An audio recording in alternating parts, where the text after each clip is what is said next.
Assalamualaikum warahmatullahi wabarakatuh. Kami dari kelompok 2 KKG Gugus 4 Neglasari. Perkenalkan, nama saya Budi Setiawan, unit kerja SDN Neglasari 5. Saya Denny Saifullah Rafiandi dari SDN Neglasari 04. Saya Yudi Priyadi, unit kerja dari SDN Neglasari 02. Perkenalkan, nama saya Hidayatul Aini Karya. Saya dari SDN Neglasari 05. Saya Titin Parlina dari SDN Sinasari. Sebelum menonton video ini, jangan lupa like, comment, share, and subscribe.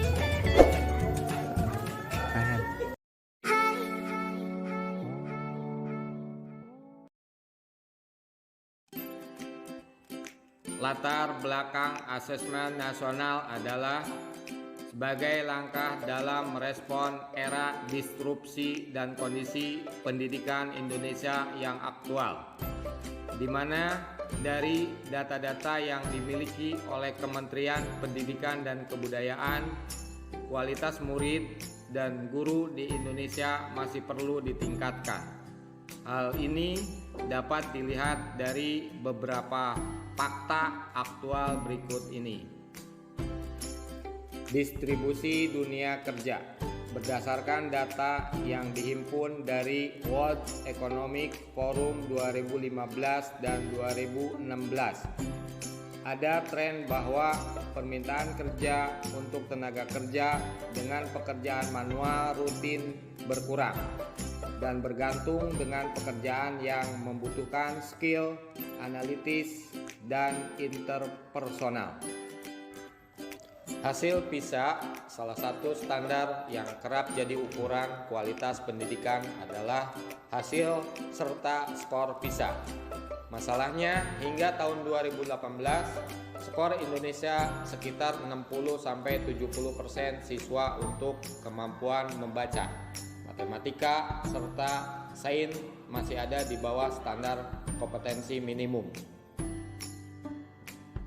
Asesmen kompetensi minimum sebagai bagian dari asesmen nasional. Salah satu kebijakan penting yang diambil oleh Menteri Pendidikan dan Kebudayaan pada tahun 2020 lalu adalah kebijakan asesmen nasional. Berbeda dengan ujian nasional, UN, asesmen nasional tidak lagi mengevaluasi capaian hasil belajar peserta didik secara individual, akan tetapi mengevaluasi dan memetakan sistem pendidikan berupa input, proses, dan hasil. Tujuan asesmen nasional. Tujuan asesmen nasional adalah untuk menunjukkan apa yang seharusnya menjadi tujuan utama sekolah, yaitu pengembangan kompetensi dan karakter murid. Komponen instrumen asesmen nasional terbagi 1. Konten, 2. Proses kognitif, 3. Konteks. Konten dari kompetensi literasi membaca dibagi menjadi dua, yaitu teks informasi dan teks fiksi. Konten dari kompetensi numerasi dibagi menjadi 4, yaitu bilangan, pengukuran dan geometri, data ketidakpastian, dan aljabar. Proses kognitif dari kompetensi literasi membaca 1. Menentukan informasi, 2. Interpretasi, 3. Evaluasi dan refleksi. Proses kognitif dari kompetensi numerasi yaitu pemahaman, penerapan, dan penalaran.